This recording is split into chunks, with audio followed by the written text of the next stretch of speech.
अस्सलाम वालेकुम वरहमतुल्लाहि वबरकातुहू। इत्यादि में आप सभी का खैर मकदम है। खून खराबे का खेल खत्म होने का नाम नहीं ले रहा और शायद यह खेल बड़े हादसे की शुरुआत लग रहा है। कल बेल्लारी में प्रवीण नेत्र के कत्ल के बाद तनाव का माहौल देखा गया। यहां तक कि हिंदुत्ववादी तंजीम के अफरादों पर पुलिस को लाठीचार्ज भी करनी पड़ी। महज कुछ ही घंटे गुजरे थे कि एक मुस्लिम नौजवान का कत्ल कुछ नामालूम अपराधों की जानिब से किया गया। आज मैंगलोर में सूरतकल के पास एक गिरोह ने एक मुस्लिम नौजवान जिसका नाम फाजिल है तेज हथियारों से हमला कर शदीद जख्मी किया।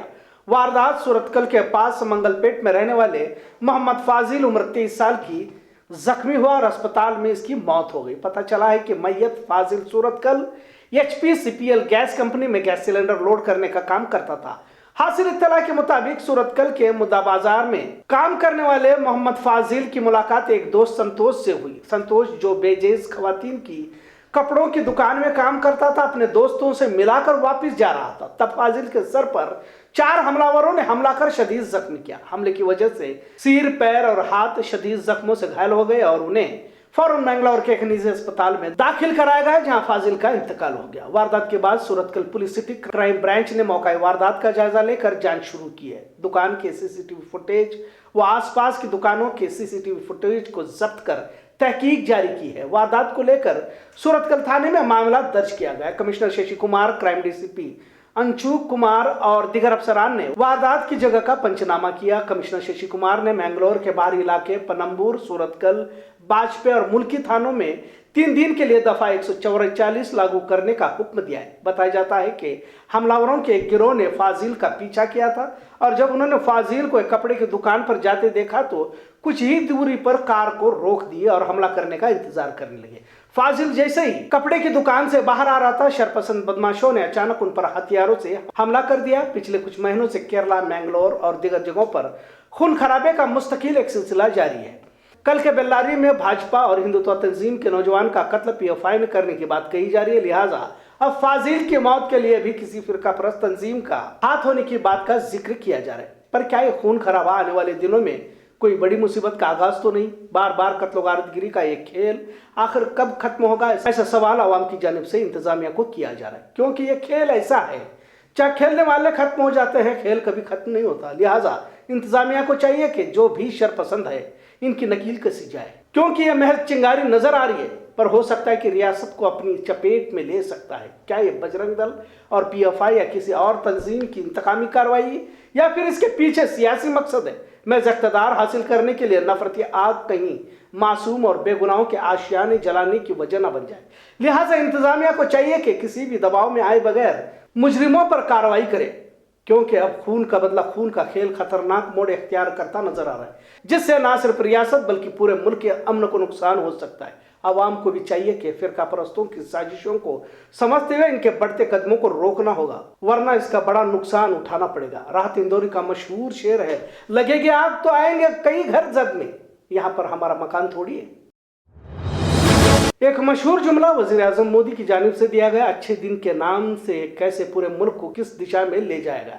और अब भी अच्छे दिन महज एक जुमला है, इसका एहसास बारहा होते देखा जा रहा है। अब अगर बेलगाम शहर को भी एक ऐसे ही जुमले की सौगात हासिल हुई है और वो है स्मार्ट सिटी।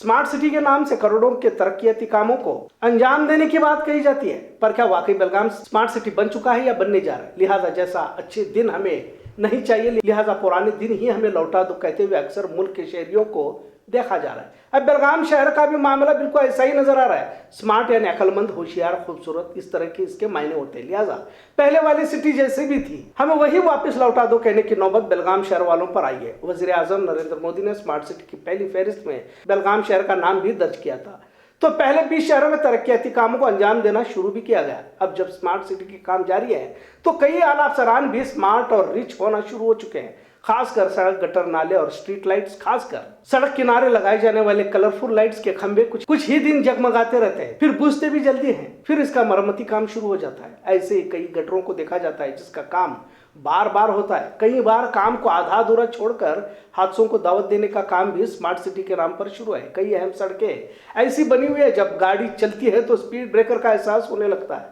साइकिलिंग ट्रैक तो बने हुए हैं, लेकिन कुछ ही फासलों पर खंभों को लगाया गया है, जिससे साइकिलिंग का कोई मकसद ही नजर नहीं आता। ब्लैक स्पॉट के नाम पर कारपोरेशन की जानिब से गार्डन बनाए जाते हैं, पर महज इसकी इफ्तिताह बड़ी शानदार होती है, देखभाल कहीं पर भी नजर नहीं आती। कुल मिलाकर यहाँ लेन देन का मामला ज्यादा नजर आ रहा है। आखिर स्मार्ट सिटी के नाम पर जो रिश्वतखोरी पाई जा रही है, आखिर इसको कैसे रोका जाए, ये अहम सवाल आवाम की जानिब से बारहा पूछा जा रहा है। एक और इत्तला के मुताबिक सड़कों का मियार निचला होने की फरियाद भी राजू टोपन्नौर की जानिब से की गई थी, लिहाजा इसके जवाब में बेलगाम स्मार्ट सिटी लिमिटेड ने वजाहत करते हुए सड़कों का बढ़िया मियार होने की बात कही है। बेलगाम स्मार्ट सिटी लिमिटेड की वजाहत के बावजूद भी स्मार्ट सिटी काम इत्मीनान बख्श न होने के इल्जामात जारी हैं। कई जगहों पर पेवर्स उखड़े हुए नजर आ रहे हैं, और किसी काम को बार बार किया जाता है तो इसके पीछे क्या फलसफा समझने की कोशिश भी की जा रही है। जो भी हो, स्मार्ट सिटी के कामों को अंजाम देने वाले अफसरान की मिल्कियत की भी तहकीक हो, ऐसी मांग आवाम की जानिब से की जा रही है, क्योंकि आवाम तो महंगाई से बेहाल है, पर ऐसे कई अफसर हैं जिनकी मिल्कियत तेजी से दुगनी तिगनी बढ़ती जा रही है। आखिर आम आवाम भुखमरी की कगार पर तो है, महज आला अफसरान कम तनख्वाह में कैसे करोड़पति बन रहे हैं, ऐसी भी चर्चा जारी है। बारिश के पानी की वजह से बीमारी से अस्पतालों में दाखिल मरीजों की तादाद बढ़ती जा रही है। आलूदा पानी की वजह से अस्पतालों में फिर से मरीजों की बरकत देखी जा रही है। बेलगाम कैंप इलाकों में पिछले कुछ दिनों से पानी का मसला सर-ए-फहरिस्त रहा है, लिहाजा सेवा फाउंडेशन की जानिब से सेवा जल के नाम से साफ बोतल बंद पानी का आवाम को इंतजाम किया जा रहा है। 20 लीटर की बोतल को महज 10 रुपए में तकसीम करने की योजना कैंप में शुरू की जा रही है। रोजाना 5000 बोतलों का मकसद सामने रखकर इस योजना की इफ्तिताह 31 जुलाई को 11 बजे कैंप में अमल में आएगी, ऐसा सेवा फाउंडेशन की जानिब से बताया गया है। खबरों का सिलसिला यूं ही चलता रहेगा। देखते रहिए इत्तेहाद न्यूज़। शुक्रिया।